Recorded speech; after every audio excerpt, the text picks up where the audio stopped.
and all distinguished guests. Welcome back to the last day of APAIE Conference and Exhibition 2012. And again, I'm Kanapha Phongphonrat, lecturer from Mahidol University. In these sessions, Dr. Gwang-Jo Kim, our keynote speaker, will give us the keynote address on the role of university in a changing world. Dr. Kim is the director of UNESCO, based in Bangkok. He received PhD in education from Harvard University. Dr. Kim played a significant role in the education reform for Korean education system. He also served as a senior education specialist in various institutions, including Korean Ministry of Education and Human Resource Development, and also the World Bank at its headquarters in Washington, D.C.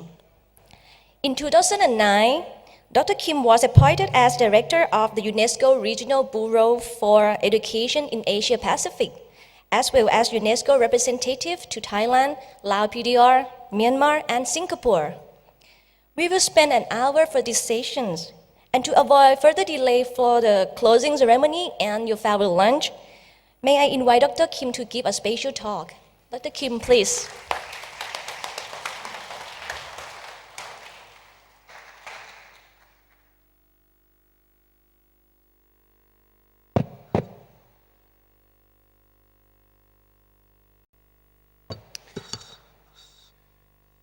Sawadee Krap.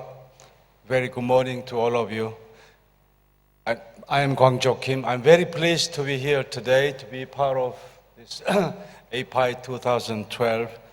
And I'm honored to be able to deliver a speech before distinguished guests from academia in Asia Pacific. Actually, I don't see President Lee Do-hee from Korea University, but I would like to extend my sincere thanks to the president of APAIE and also the president of Mahidol University, Professor Rajat Thanavan, whom I just met. Thank you for the opportunity.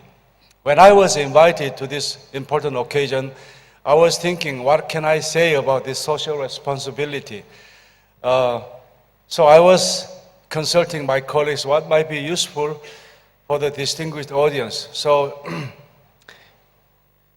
here is our answer to the question. So I was thinking perhaps I use this opportunity to speak about the important trends surrounding university education in Asia Pacific and also what is happening in universities in Asia Pacific, then talk about our role from UNESCO side, and I will conclude my speech with some reflections, 2-3 bullet points.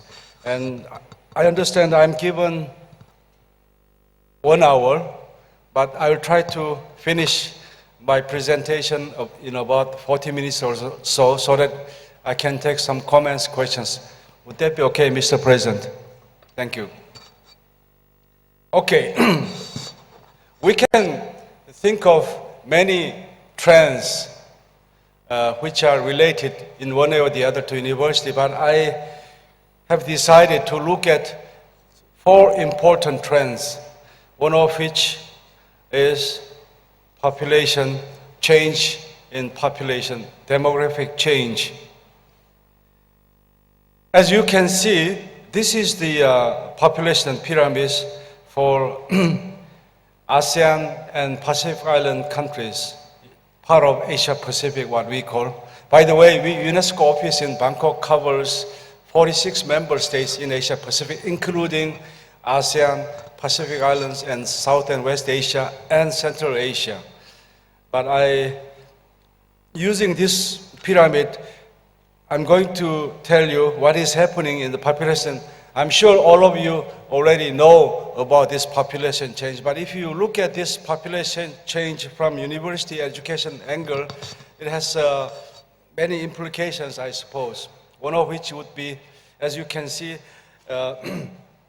as time goes by, we will see more people in the upper part of pyramids, meaning senior people. So what university can do for them, for instance?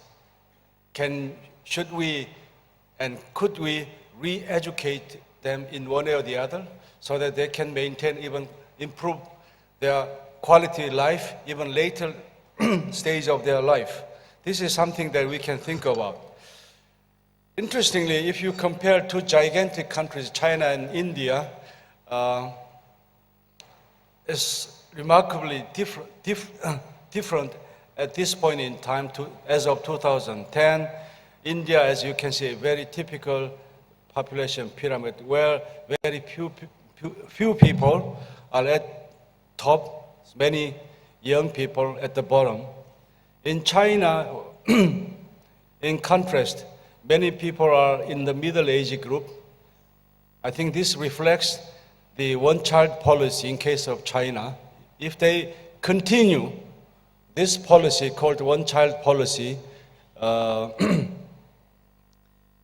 in about one generation, the size of a senior population, the age over 65, according to some estimation, the share of the people aged over 65 is bigger than that of United States in the year 2050. I'm not going to show it, but I think even in case of India, as you can see, in one generation, we have fewer people at the bottom, meaning that India perhaps into the future may have a similar demographic structure. Now let's take a look at what is happening in some of the countries in Asia Pacific. As you can see, we can clearly see the declining fertility rate in some of these countries compared to, excuse me, the period 1990 and 1995. By the period 2005 and 2010, many countries in the region, the fertility rate went down, particularly in India, as you can see. It used to be around 4, which means out of the women aged, I think, between 15 and 45, the number of children they will have decreased by almost 1.5 children in India. And worldwide, this is what is happening. But some countries like Australia, Japan, Korea, the fertility rate is extremely low, which means that they may not be able to replace the size of population they have currently. So all this, in my view, has a lot of implication for university education. At the same time, we are seeing what we call aging society. This is very much pronounced in many countries, particularly in Japan, as we all know, in Korea, Australia, New Zealand, etc. Another important aspect of demographic change, I would say, is migration. Compared to OECD countries in Asia Pacific, where the income in inbound immigration is still relatively less, but it is increasing. Within countries, also we see notable mobility from rural to urban areas. As you can see, worldwide, as of 2009, slightly less than half of the population already live in what we call urban areas. In terms of South Asia, still more than 2/3 are living in the rural area, but they are rapidly moving into urban areas. Again, what does this mean to university education? How best we can address this issue of urbanization and internal migration is an issue. Just to highlight some of the points, I'm not going to repeat the message here, but clearly within country mobility is becoming an issue. It's not just for university education, but school education in general. If you go to Shanghai, anybody from Shanghai, by the way? If you go to Shanghai, you can see many children of migrant workers are having difficulties in finding proper places in formal school education. So the city and the Chinese authority, I understand, is preparing a separate track or kind of school system for these migrant workers. So this is something that we all need to bear in mind. Another important change, of course, is economic change. Compared to other regions of the world, despite all this financial turmoil over the years, I think ASEAN economies have been doing relatively well, as you can see. In countries in Africa, for obvious reasons, in Asia Pacific, countries are doing relatively well when it comes to national income growth. But many countries, particularly countries in this part of Asia Pacific, are trapped in what we call middle income syndrome. You can clearly see what I mean by that. The countries, except for Japan and Korea, included in this chart, you can see many countries are struggling at the line of 5,000 US dollars per capita GDP for years by now. So thinking about the role of education in general, and therefore higher education in particular, you can see what would be possible for this country to escape from this trap. Perhaps knowledge, perhaps skilled labor, plus something else that university system can produce.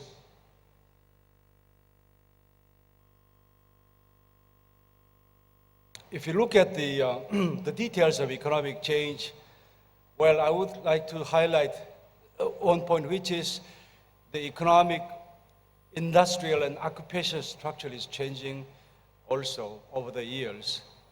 As of now, if you look at the contribution of each sector of the economy to the total economic growth, one can clearly see, in case of China, the importance of industrial or manufacturing sector.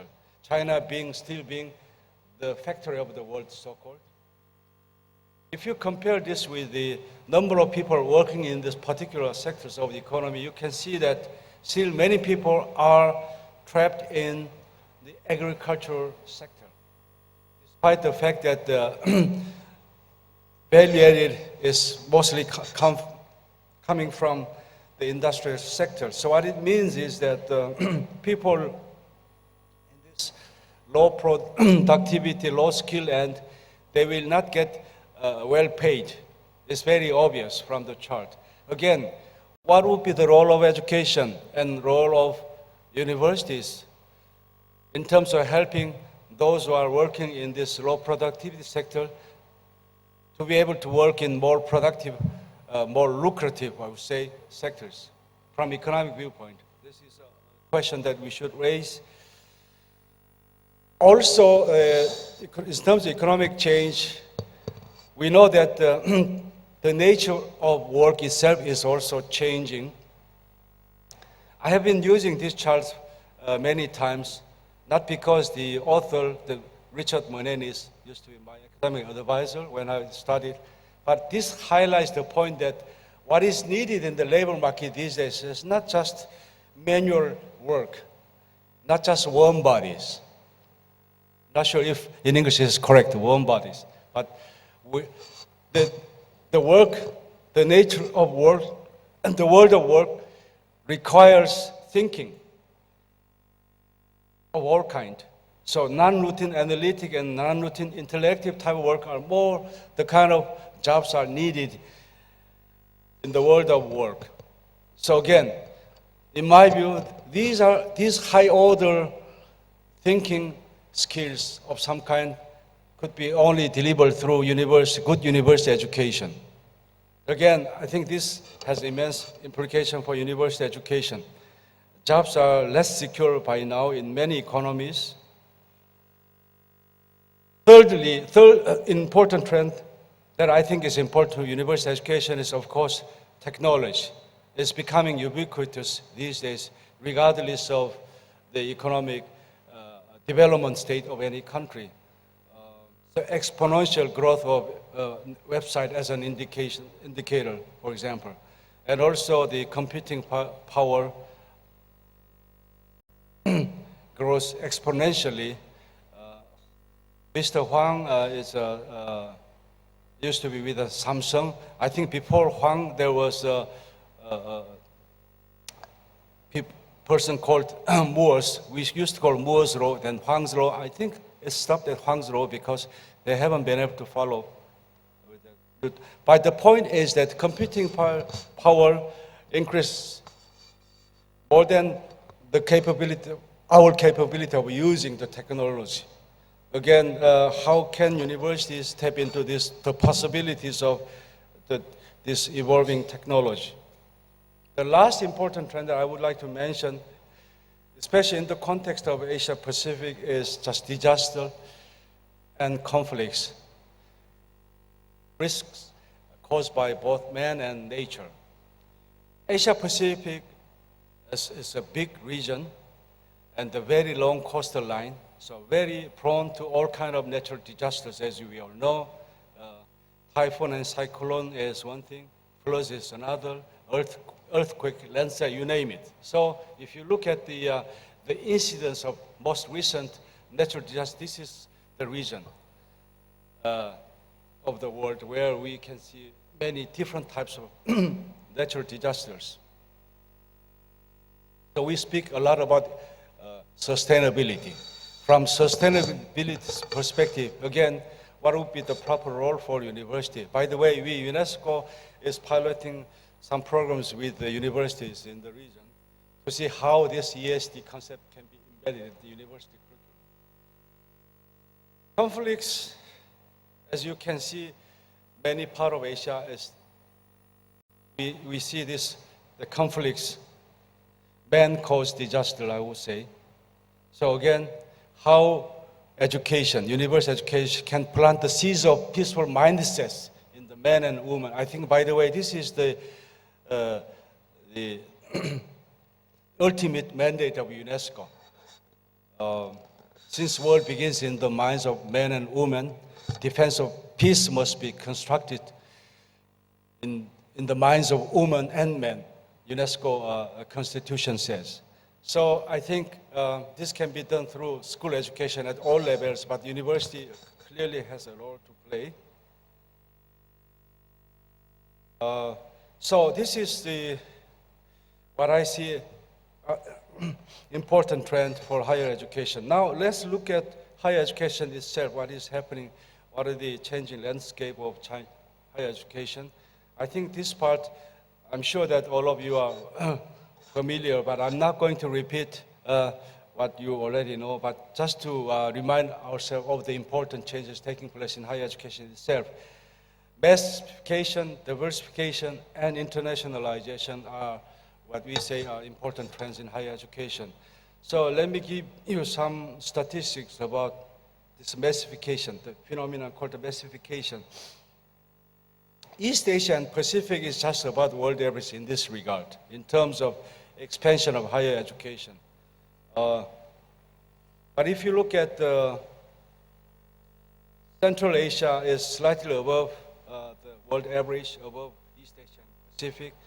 South and West Asia, as part of Asia Pacific, are lagging behind. It's very similar to Sub-Saharan Africa. What about the gender parity? Over the years, especially as far as East Asia and Pacific is concerned, I think we are making progress, meaning we are seeing more of parity as of now, whereas we still have a challenge in South and West Asia, where we don't see many female students in universities compared to male students. This is a challenge that we must address. This is country breakdown. This overall trend masks important details in the countries, and we can see a big disparity between countries between different sub-regions of the Asia-Pacific region. As you can see, overall, East Asia and Pacific, some countries stand out in terms of gross enrollment rate, but others are lagging behind. Another way of looking at this massification is how many years of education one can expect at the entry point into school system. Well, this is a new measure devised by UNESCO Institute of Statistics. Like life expectancy. In Australia, New Zealand is university graduation already, whereas Laos, PDR, Afghanistan, look at Pakistan, these countries are far behind. The difference is as much as one school education cycle, 5 to 6 years difference is huge. At least from our UN and development perspective, this is something that we all need to address. Perhaps individual institutions of higher education should also help to, I would say, as part of social responsibility program.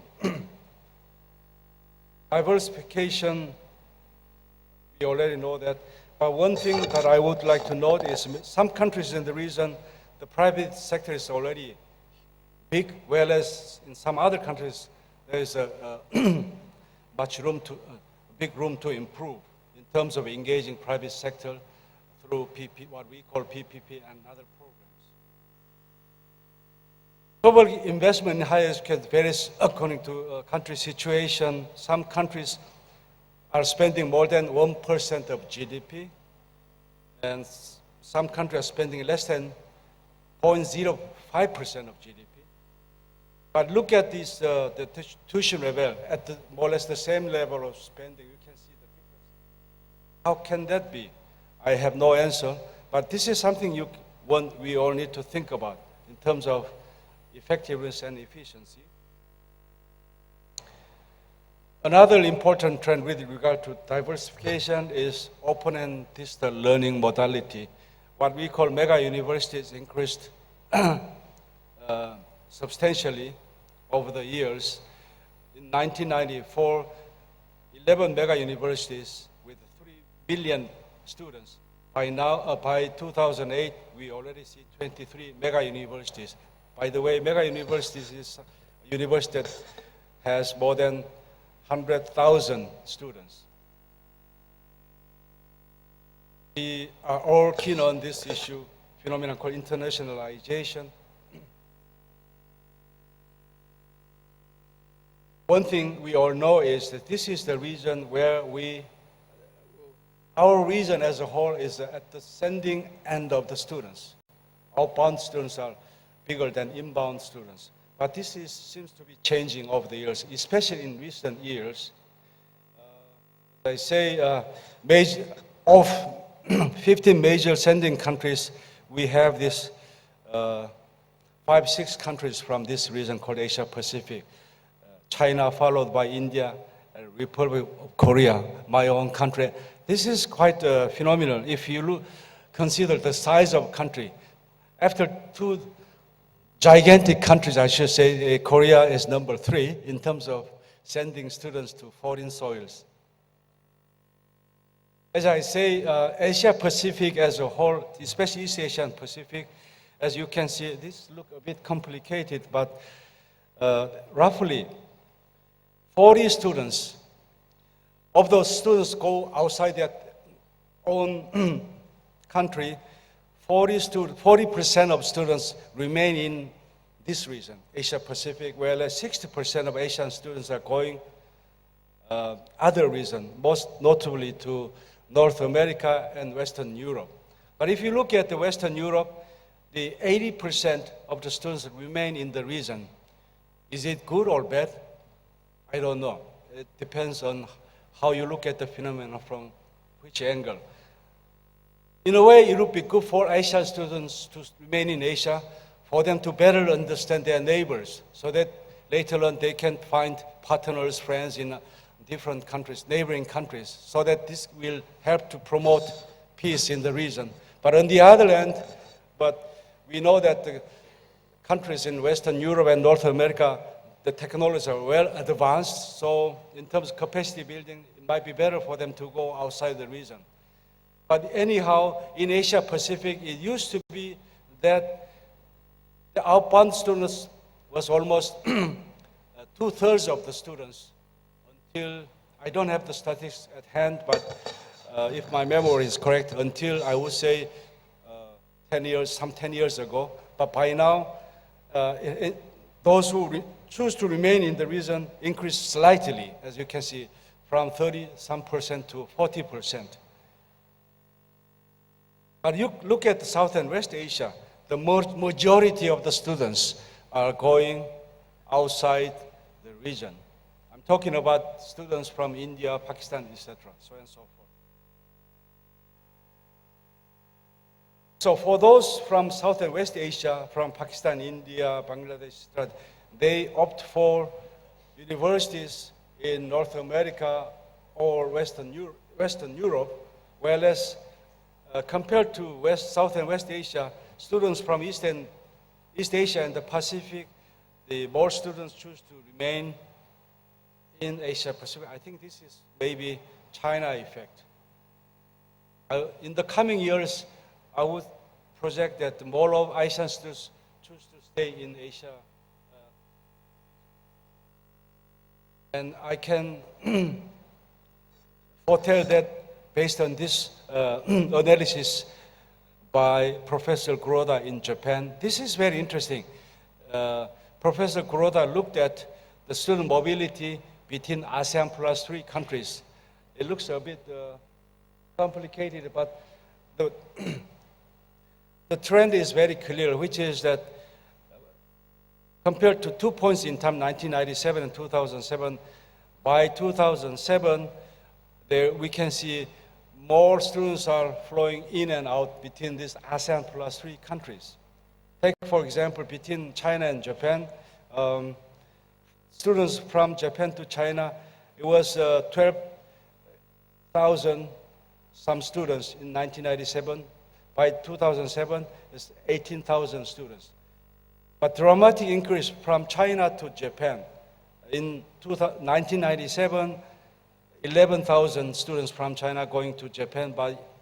By 2007, more than 80,000 students from China are ending up in Japanese universities. So this is very phenomenal in my view. So in the coming years, again, this may increase. So overall, the ASEAN students may choose to stay in Asia. So in that context, what the universities can do, the leaders like you in the room can do to induce more of these ASEAN students in terms of curriculum, in terms of services and others. Program mobility, I'm going to skip it because I'm sure you are all. So with this global exogenous changes or trends with the internal changes in the higher education sector, so what are the important challenges? What have been the responses? In my view, I can summarize this into 3 categories. One is the challenges coming from so-called developmental need, talking about economic growth. So the pressure from national government and the business sector, how university can help, or how university can be the source of new growth. So this is one type of challenge or pressure. Another is from social, what we call social demand. I think this coincides with the theme of this conference, the social responsibility. Still another coming from this phenomenon called globalization or internationalization. I'm going to address one of these, one after another. So the higher education role in economic development, again, higher education considered as source of economic or growth engine towards a knowledge-based economy or society. In terms of growth itself, productivity and jobs, and new knowledge and innovation, etc. Clearly, according to the analysis of World Bank, we can clearly see the positive association or relationship between national income growth and the growth of gross enrollment rate of tertiary education in the countries from around the world. So the higher the growth GER, the higher the growth rate, something like that. So with that, when we speak about national competitiveness, education and higher education already include as a source of competitiveness. So responses is one important response has been to try to bridge the skill gap, or what we call skill mismatch. This graph looks a bit tricky. This compares the firms with which are engaging in technological innovation and firms which are not engaged in technological innovation, how they view the skill gap. The message seems to be clear to me. Compared to firms which are not engaged in technological innovation, firms which are engaged in technological innovation see the more of the gap, more disparity, I must say. And this is pronounced in countries, I would say middle-income countries like Malaysia, Indonesia, and Vietnam in the region. When asked about what are the key skills they are looking for, both employers and employees say that these high-order skills, like technical communication skills, foreign language, particularly English skills, problem solving, and so on and so forth. So this, one can think about how this, one can deliver these kind of skills regardless of discipline through university education. In the international arena, there have been many attempts to clearly define what are the skill sets, so-called skill sets that can, in terms of meeting the demands from the changing economic and other situation. UNESCO, I think it was back in 1997, produced a very important report called Learning the Treasure Within. In the report, the commissioned scholars identified 4 key areas, very generic areas: learning to be, in terms of solving problems, learning to know, in terms of becoming a lifelong learner, and learning to be, speaking about personal integrity and professionalism, etc., and then learning to live together, the ability to respect and work with others. This is very abstract and generic. OECD, some 10 years back, tried to select and define core competencies or skills for so-called knowledge economy, and they identified 3-4 key areas. For instance, how one can interact with socially heterogeneous group. In other words, how to work in a group with people with different background in terms of ethnicity, language, etc. And how one can act autonomously, how one can interact with the technology, computers and others. So they identified these 3 key areas of key competence. Unfortunately, this approach or initiative was not translated into concrete follow-up actions because, first of all, some of these skills are very difficult, first of all, to observe and therefore to measure. There has been some attempt, including this 21st Century Skill Initiative. I'm sure some of you are already aware of this initiative. This is similar in terms of thinking line, especially with the DESICO projects, ways of thinking, ways of working, tools for working, living in the world. I would say these are the areas that university education need to think about. Again, regardless of the discipline or departments, the generic kind of skills, can university deliver these kind of skills in 3-4 years' time? This is the question perhaps we must all raise. And another important response was the response to the demand for knowledge. In Malaysia, Mongolia, and Thailand, you look at the contribution of university and public institutions, very small, tiny, alarming in my view. And yet many countries spend relatively large share of GDP to so-called R&D activities, of which the lion's share may go to university sector. Still another approach is to encourage universities to work more closely with business firms, so-called university industry partnership. From my country, I was involved in some of these initiatives in my previous job as Deputy Minister of Education. Trying to encourage universities to link their programs to the productive sector. The Koreans did it through funding. Social demand. Going to skip this slide should be self-explanatory.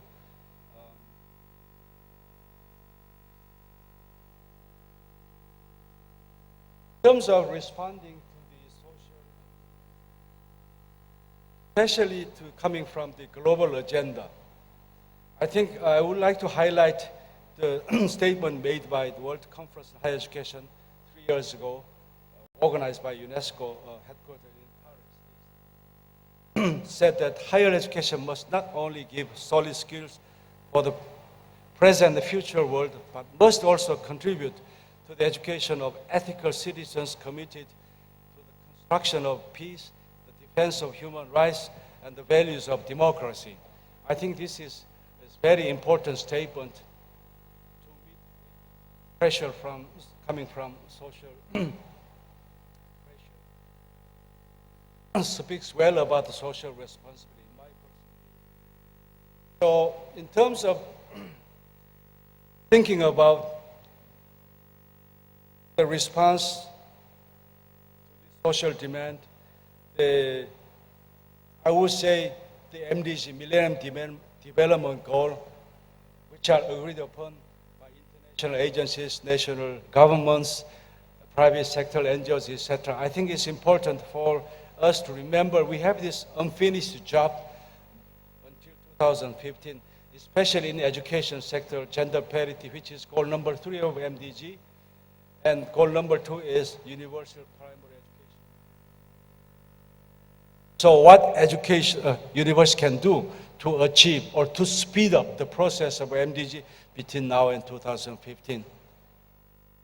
As I say, education for all is still unfinished job. According to the projection, this is more or less official projection. In the year 2000, we still have 50-60 million people, students out of school. Unless we come up with very innovative solutions. So how can university sector can help to address this issue? Well,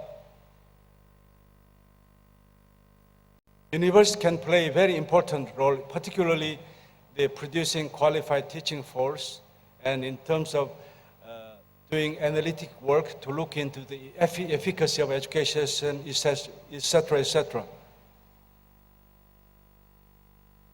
So we do see some important initiative to address these issues. I'm going to skip it because it is obvious. Now, the last, perhaps most important challenges, as far as the leaders in a university are concerned, maybe the pressure from international competition, increasing competition between institutions and sometimes between countries in terms of recruiting international students with the increasing mobility of students worldwide. So ranking, as we all know, has been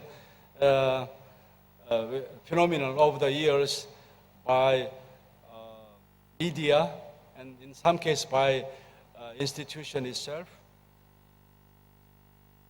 Strikingly, Asia Pacific, although this is the region where the majority of people live, when it comes to competitiveness ranking, there are only few institutions are recognized as global or world level. Australia alone has 12 institutions ranked as world best, 200 something. But Asia as a whole, I think relative to the population and territory size is very, very tiny. These are the indicators you will know, the number of Nobel Prize, field medal. This is Shanghai Jiatong, I think, indicator. So the question is whether this ranking exercise is relevant to universities in Asia Pacific, knowing the important trends happening around the university education, like climate change, like a population change.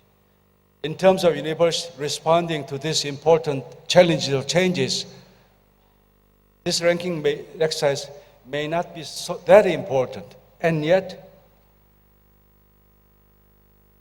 universities, together with the governments, are trying to respond to this ranking exercise in terms of boosting their reputation and image. In China, we know that the Project 211, they are aiming at 100 world-class universities by 21st century, something like that. Japan has Japan Top 3 program, Korea has Brain Korea, Taiwan has Taiwan Development Plan for you, and many more from countries in this region. Is this the right approach? I don't know. Perhaps not. Because ranking can easily distort the way we distribute resources among different use for university sector and for other reasons. But on the other hand, it may be good in terms of boosting the competition, healthy competition among and between institutions. But we must ask whether this ranking exercise, this is mostly from outside the region. I'm not mean to say I'm parochial, but somehow Asia Pacific leaders need to think about this ranking exercise. I understand one may not be able to completely ignore this exercise, but at the same time, we need to think about how universities can help address these challenges surrounding countries in Asia Pacific. That may be more important. So UNESCO work, I'm going to, because my slides, in case you are interested, you can look at the slides, should be self-explanatory, so I'm going to skip most of the slides. Regarding university education, one of the things we try very hard from our end in Bangkok is to support this mobility issue with some quality assurance mechanism. Just last year, we held the International Conference of States on the issue of the university qualifications, how best we can help countries and institutions to mutually recognize the degrees, diplomas obtained in other system or other country. So this should be in the interest of every stakeholder in the region, including governments, institutions, NGOs, etc. So we had this convention, what we call regional convention, prepared back in 1983. But between then and now, we see many changes, as I mentioned, the important trends, particularly the modality of delivery modality, we can see big changes. So in a way, it is to update the 1980 regional convention. So the revised text was basically endorsed by the participating countries and experts. So we have some homework in the coming months, one of which is for us to get together the experts. We will host the expert group meeting in Seoul in May to discuss the follow-up activities, including drafting of explanatory documents and revitalization of recognition network, such as APAIE net. In China, towards the end of this year, Chinese authority already agreed to our proposal, which is to host a meeting to debate about the possibility of having a global convention rather than regional convention. Because right now we have 6 different regions has its own, they have their own regional convention. So how best we can devise a global convention whereby we can promote mobility on the one hand, and at the same time, we ensure that this mobility is buttressed by the quality assurance mechanism. That is the idea. And having our regional convention, most updated one, we are going to promote this idea of preparing a global convention with other partners. Another approach that we are undertaking is to look at higher education from a more systematic perspective, which is to say, to look at higher education from many different angles in terms of attainment, in terms of student learning, equity, and knowledge product, technological transfer, value, behavior, etc.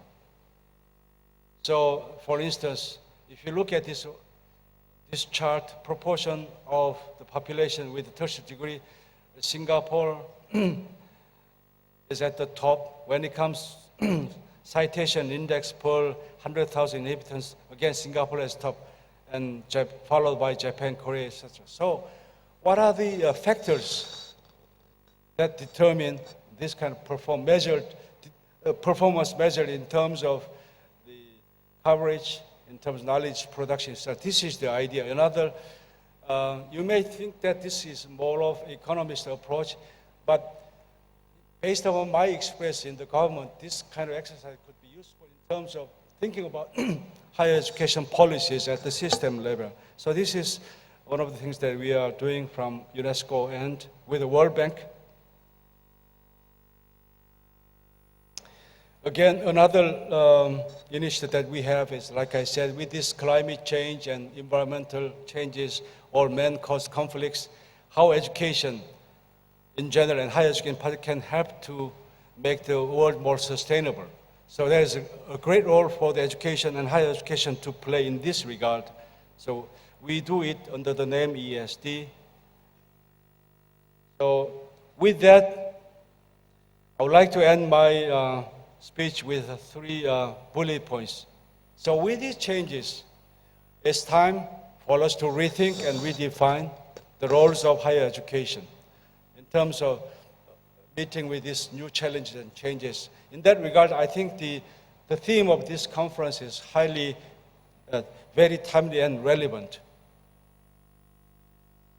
With that, then we need to find different ways of solving or meeting the challenges, because the business as usual may not lead us to the solution. The third point that I would like to share with you is, for this, we need to think about sustainability, not just in terms of financial sustainability, in terms of economic slowdown, financial crisis, but also in terms of the contents of education that we provide to meet the challenges of all kinds. So if I may summarize my own thoughts, redefine the role, find the more creative, innovative solutions, and make it sustainable. This is something that we all need to work on collectively. With that, I will end my presentation. Thank you very much for your attention and listening. Thank you.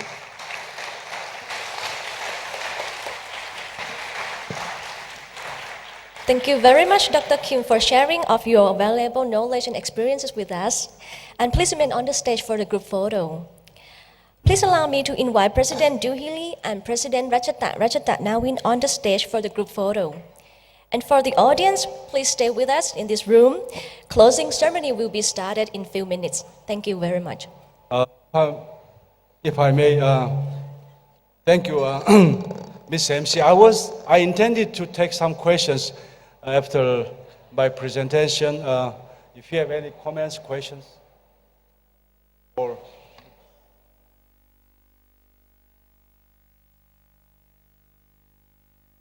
okay, otherwise I'll be available for next hour or so. If you have any questions, please see me in person. Thank you very much again. Thank you.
Presidents, Vice Presidents, Deans, and all distinguished guests. Providing knowledge to people as human capital development is a major role of academic institutions, as people are important access to invest for country development and sustainability. We have no question that knowledge should not be provided only in the classroom within the campus, but extended to society as university social responsibility. To turn this idea into action, we here are all together in a 3-day conference of APAIE 2012 with a significant discussions on university social responsibility for the benefits of mankind. In these 3 days, educators around the world come to meet, to share, to discuss on the way we will move forward to make a better society to our roles of educators. Now, the conference comes to an end of its journeys of knowledge sharing, knowledge generating, and network formulations. But this is just a beginning of the university's social responsibility that we will put it into action once we get back home. Please allow me to welcome you to the closing ceremony of the APAIE Conference 2012. In this last but memorable session, we will have several activities taking place on the stage. So please remain in this room with us to take the last step of the conference together. May I request President Duhili, the founder and president of APAIE, to give thank you remarks. President Duhili, please.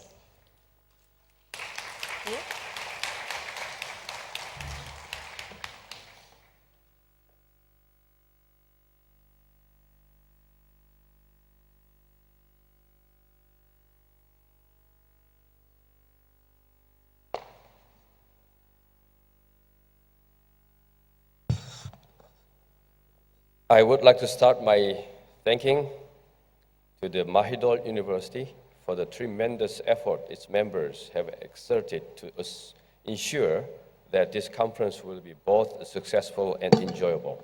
In particular, I would like to thank Mahidol University President, Professor Razata, and Vice President Surakit, former Vice President of APAIE, Ermon, Dean and members of a Faculty of Medicine of Siriraj Hospital, Director Bunyarat, Mahidol University staffs, Mahidol University student volunteers, and the agents who all worked so hard to have us gathered here today.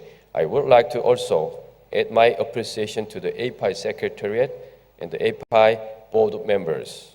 Thank you all for your past and continuing support. We, the endeavors of today, are gathered here to comprehend and confront the university's social responsibility for the benefit of mankind. What would, indeed, what must such an educational response look like? After all, the goal of tertiary education is to guide humanity to understand and live peacefully with the world around us. Now that a solid foundation is laid, it is time for APAIE to continue its expansion. I'm now going to step aside as new leadership is ready. The next APAIE president-elected, Gordon Chung from Chinese University of Hong Kong, will fill in my position starting tomorrow. APAIE's vision is one that our ancestors started in antiquity. Wisdom is the key. Our knowledge and methods concerning higher education in Asia-Pacific region and globally are solid. In closing, APAIE must join hands with our Asia-Pacific colleagues to secure our identity and efficiently merge globally. In that way, our wisdom will unite all the colors of rainbow of knowledge, and all corners will bud, grow, and through higher education, human life will be happy and prosperous. Thank you all. I wish APAIE the best for the future years to come, as I will fully support APAIE as honorary president. Thank you very much. Thank you very much, President Duhili. May I request President Rachata now in the Mahidol University President to give thank you remarks. President Ratchatat Nawin, please.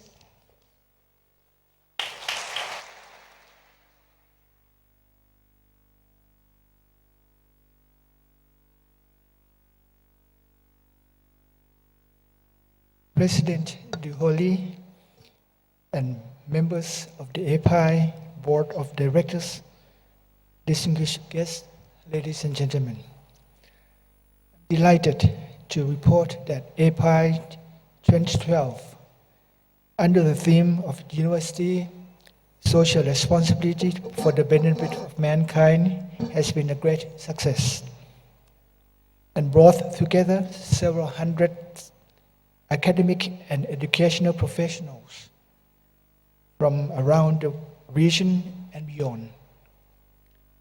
I'm confident that the combined effort of APAIE 2012 will help shape the way universities interact with environment, communities, and international peers and partners. The lesson learned and shared over the past few days will also help our region to prepare for 2015 in order to take full advantage of the opportunity provided by the establishment of the integrated ASEAN community. Ladies and gentlemen, this event would have not been possible without the hard work and effort of great numbers of people and without the vision and foresight of President Duholi in establishing the Asia-Pacific Association for the International Education. I would therefore like to express my sincere gratitude to the President and the APAIE Board of Directors and Steering Committee for their expert guidance and support. I would like to also offer my sincere gratitude to all of Mahidol University's organizing committee. It is your tireless efforts and coordination that brought us together. I would like also to thank our keynote speaker, Mom Rashabong Dinada Diskun, Secretary of the Mae Fa Luang Foundation under the Royal Patronage, and Dr. Gwang-Jo Kim, Director of UNESCO Bangkok. I would like to also take this moment to offer our most heartfelt appreciation to our international and local sponsors. Your generosity and support helped to make this event such a success. And on behalf of the APAIE 2012, I would like to thank each one of you, and I would also like to thank our hosts at the Faculty of Medicine Siriraj Hospital, whose newly inaugurated C-Savintra building provided a perfect venue for this event. Last but not least, I would like to thank the participants for your enthusiasm and readiness to share your experiences and insights with each other. Here at Mahidol University, we are now looking forward to APAIE 2013 by our distinguished colleagues from Chinese University of Hong Kong. I therefore hope to meet you again, and what I am confident will be another productive and stimulating conference. So see you all again in Hong Kong next year. Thank you very much. Thank you very much, President Ratchatat Nawin, and please remain on the stage. I would like to invite President Duhili to kindly present a token of appreciation to Professor Ratchatat Nawin as the current host of APAIE 2012.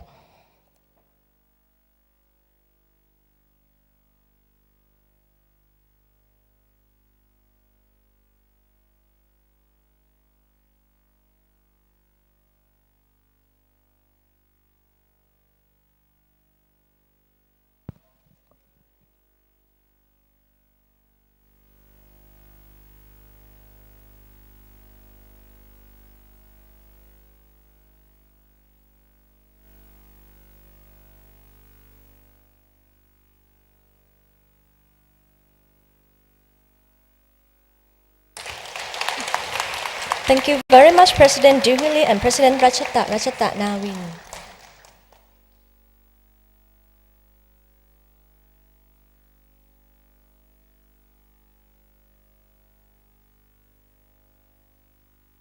And President Ratchata Nawin, could you please remain on the stage for the next program?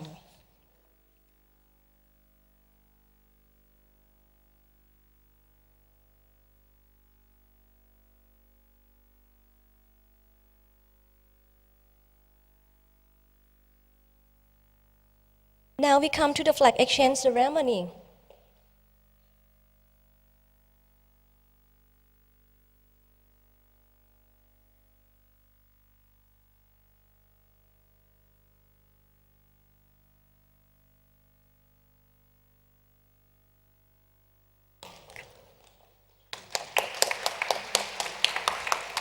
Now we come to the flag exchange ceremony.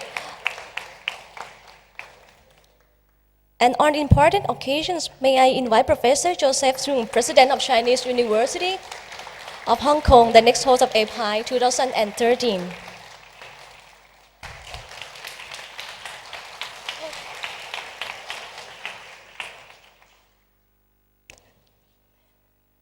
Thank you very much. Professor Joseph Chung, please remain on the stage for the remarks.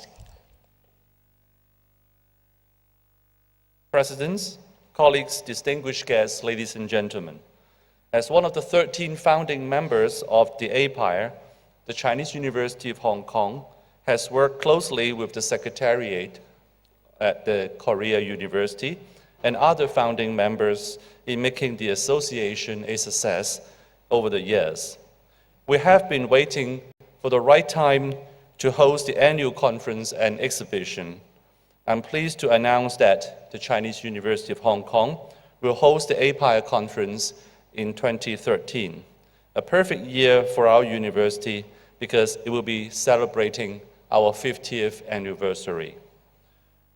Well, in a Chinese saying, when we get to the age of 30 as a human being, we are a mature adult, so we can stand up properly. At the age of 40, we are no longer confused. So at the age of 50, a man should know the mission from heaven. And for the Chinese university, our mission from heaven is to work with other universities to promote higher education.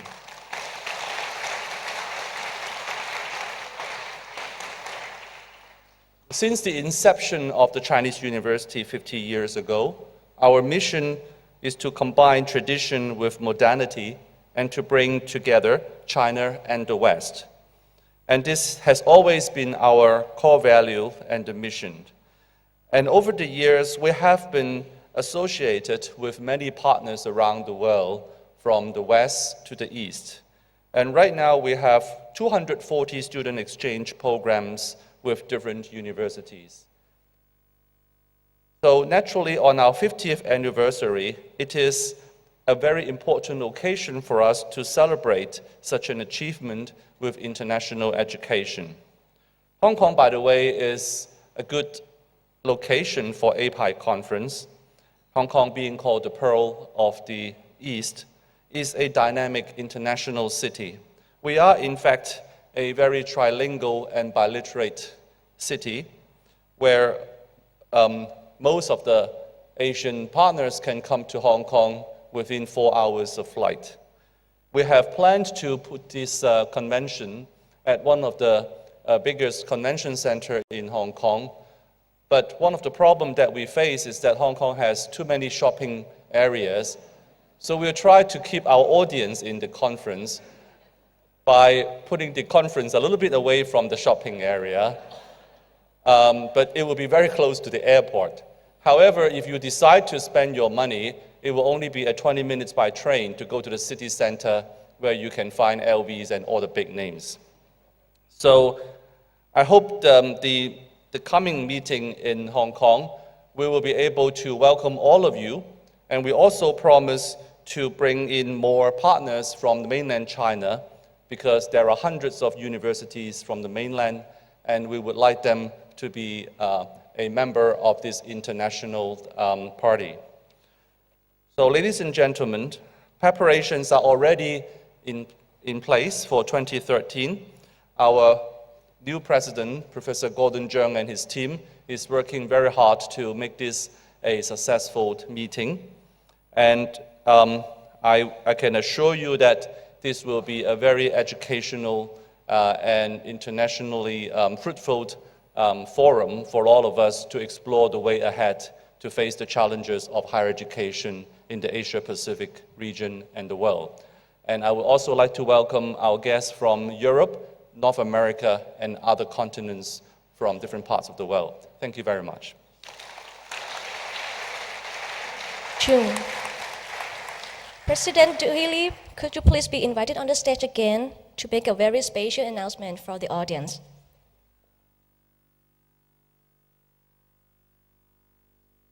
Well, at this moment, I'm very pleased and happy to call our new President, Gordon Chung,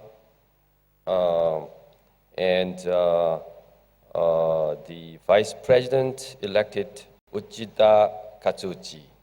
So, would you like to come on the stage, please?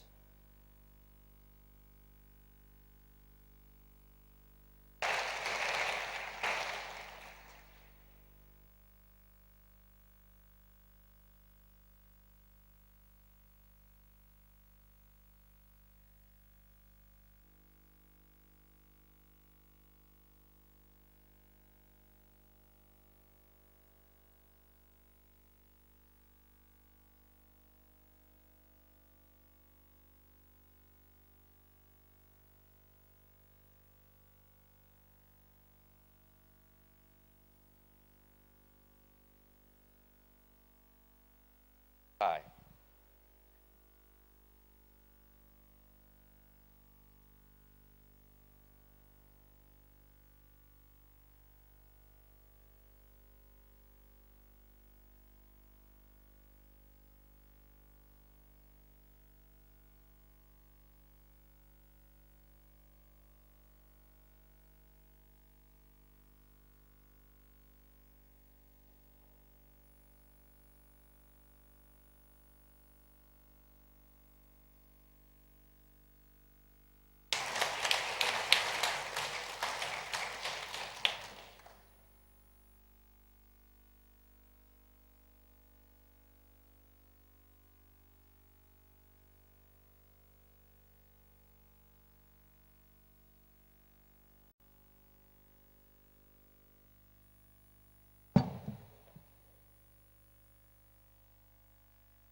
Presidents, colleagues, distinguished guests, ladies and gentlemen. First, I would like to congratulate Mahidol University for hosting a successful conference and exhibition in the past few days.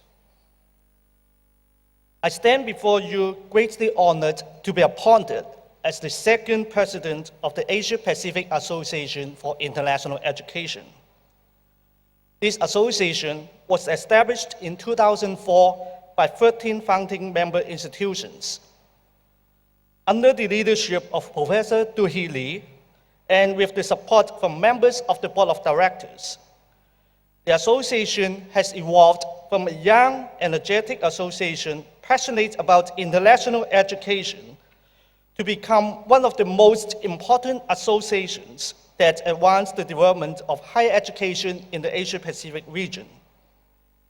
APAIE will continue to build on this foundation to bring together policymakers and education experts from around the world to enhance professional skills and learn about new developments in international education.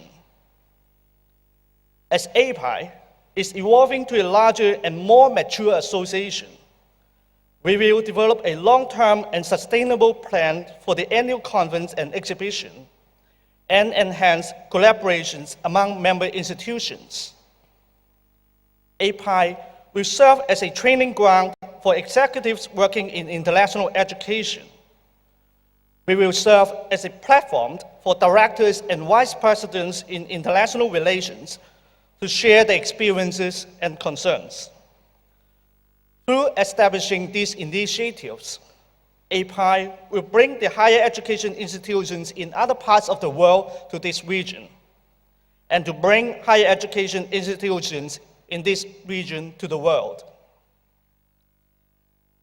Last but not least, I would like to express my gratitude to Professor Du-Hee Lee and members of the Board of Directors for their trust and confidence in me. They will find out whether it is correct or not in 2 years' time.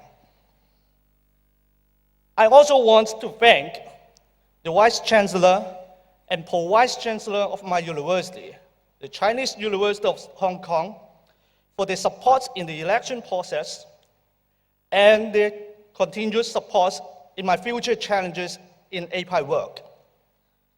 I pledge to give my best ability and passion to serve APAIE in the years to come. Thank you.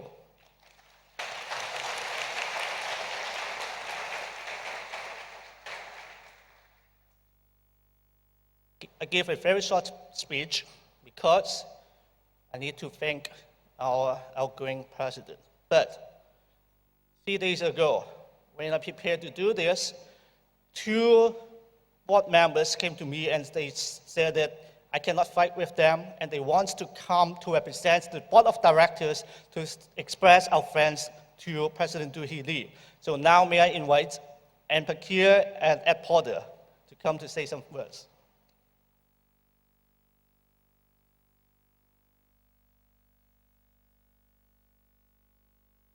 Thank you, Gordon. Where is Du-Hee? There he is. I'm going to just tell a brief story. Many people come to me and they say, how did this organization start? Where did this idea come from? So the story is, sometime in 2003, I was at that time at the University of Hawaii. Currently, I'm in Japan, but at that time, I had responsibilities in Hawaii, and our chancellor asked me to come meet with the vice president of Korea University. He wanted to talk about some ideas in international education. So I went to this meeting and sat down with Vice President at that time, Du-Hee Lee, and our chancellor, and I heard this vision about establishing an association for Asian educators within Asia, which was a new idea. It was very exciting to hear. So we got the vision from Du-Hee Lee. Du-Hee then went around to these 13 universities that he had thought would be prime movers in this new endeavor, and graciously invited the University of Hawaii. In Hawaii, as I said, I was there at that time, we always look east as much or more than looking west. And we were very appreciative of being included at that time. So after that meeting, we had discussions at Hawaii and decided, yes, it's time for Asian educators to speak for Asia and not have to go all the time outside of Asia to speak about our experiences, but to invite people here. That all came from Du-Hee. This was his vision. And over the next 8 years, we saw his determination, we saw his guts to fight for his causes and to fight as the father of APAIE. And it is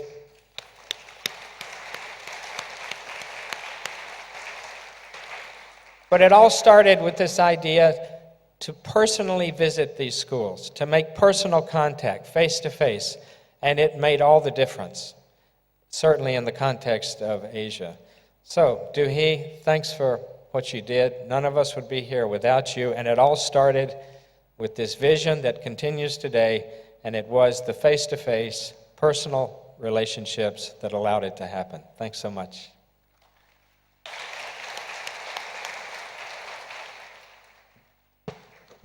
Presidents, distinguished guests, host Mahidol University, fellow members of the Board of Directors of APAIE, friends and participants of APAIE 2012.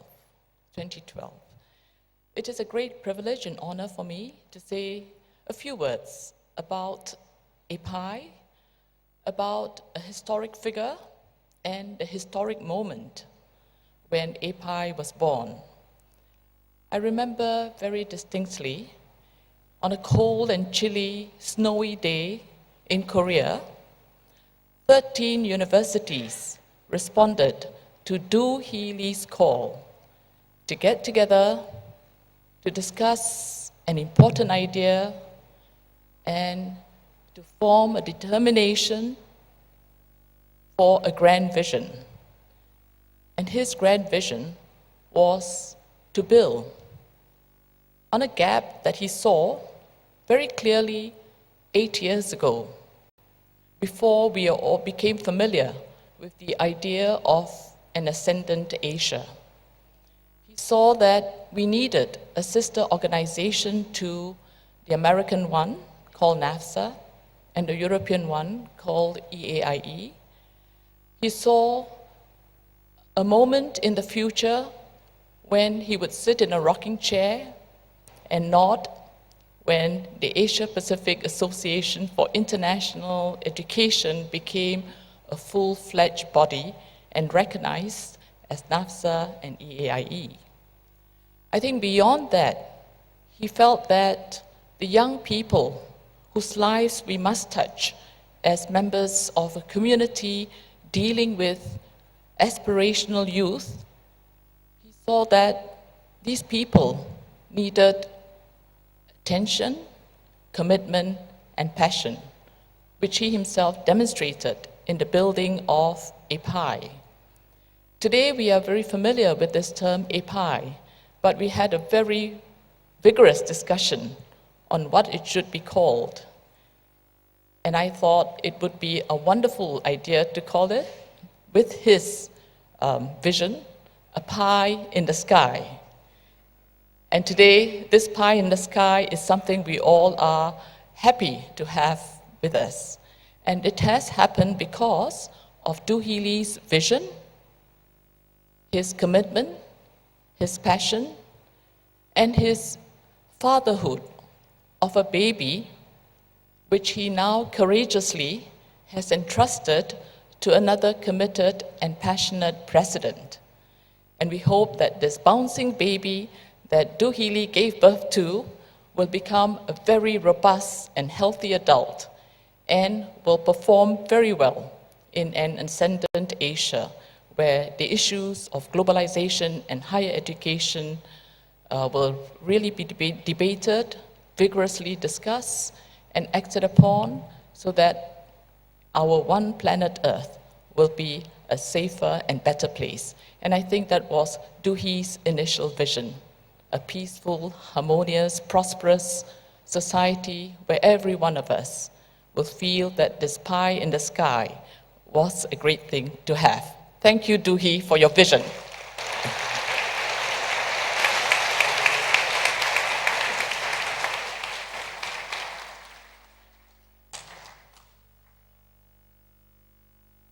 So thank you very much, President Gordon Chung, and a special and very surprise guest for us. Now I would like to request the Honorarian President Do Hee Lee to be on the stage once again. Please. And I would like to invite President Gordon Chung to kindly present a token of appreciation to the Honorary President Do Hee Lee.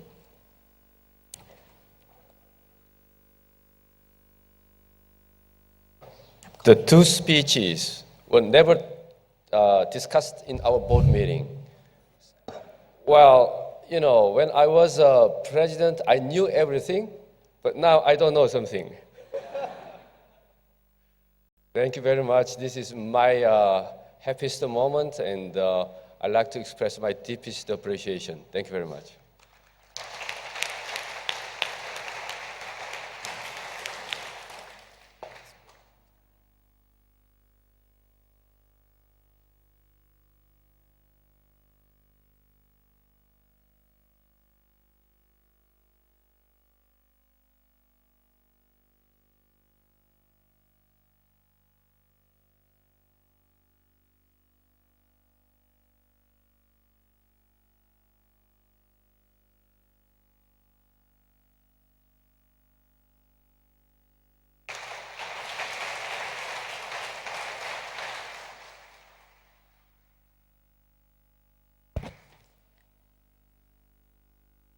May I also invite a representative of former Vice President of APAIE, Chris Madden, to be on the stage to present a token of appreciation to Honorarium President Du Lee. Unfortunately, this year, we have an outgoing president and also an outgoing vice president together. Our Vice President for Administration, Professor Chris Madden at Griffith University, has contributed a lot during the past 2 years as the Vice President for Administration to APAI's work. He has other engagements, therefore he cannot be with us today. But we have a representative from Griffith University to receive the appreciation for Professor Madden.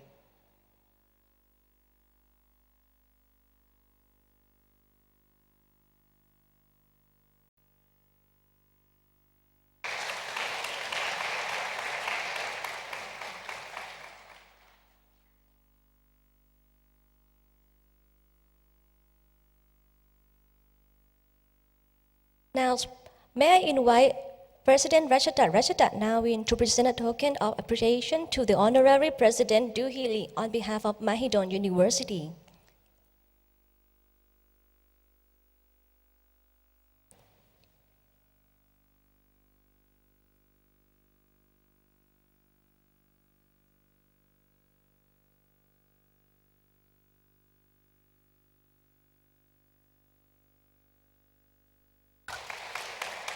Thank you very much. I would like to request Honorary President Du Lee and President Rajadat Nawin to be on the stage for the group photo. And now please allow me to invite Presidents of Chinese University of Hong Kong and Dr. Gwang-Jo Kim for the first group photo.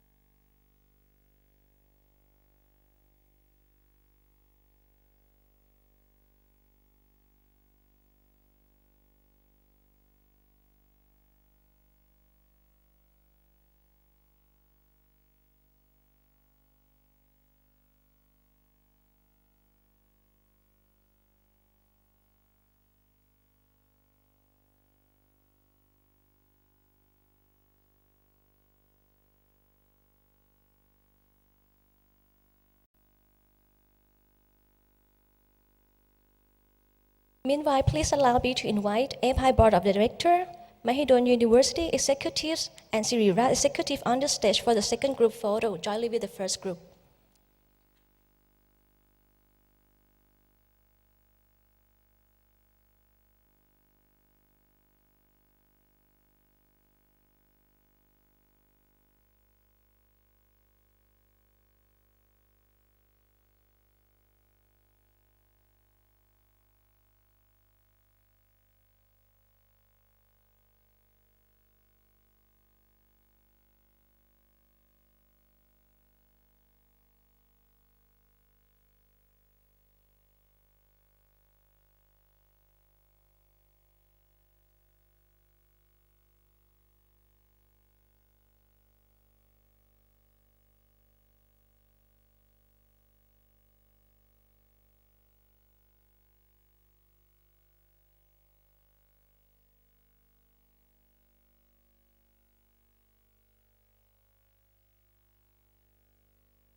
Okay. Presidents, Vice Presidents, deans, and all distinguished guests, now we come to an end of the closing ceremony. For our delegates and participants, I would like to draw your attention to our farewell lunch and the logistic arrangement for your convenience. Please be informed that the road and all surrounding will be closed for His Majesty the King during the 3 p.m. approximately.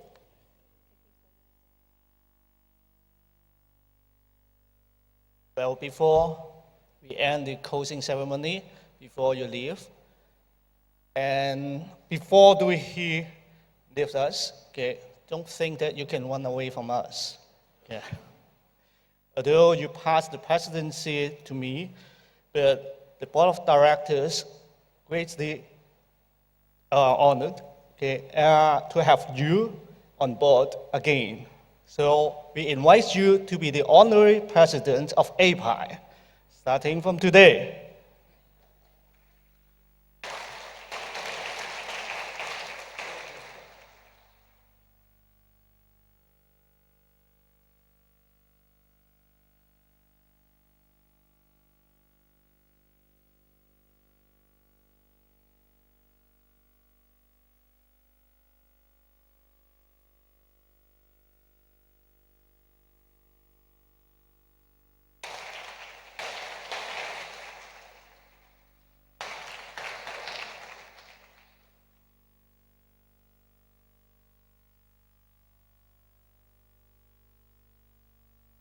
Presidents, Vice Presidents, Deans, and all distinguished guests, and now we come to an end of the closing ceremony.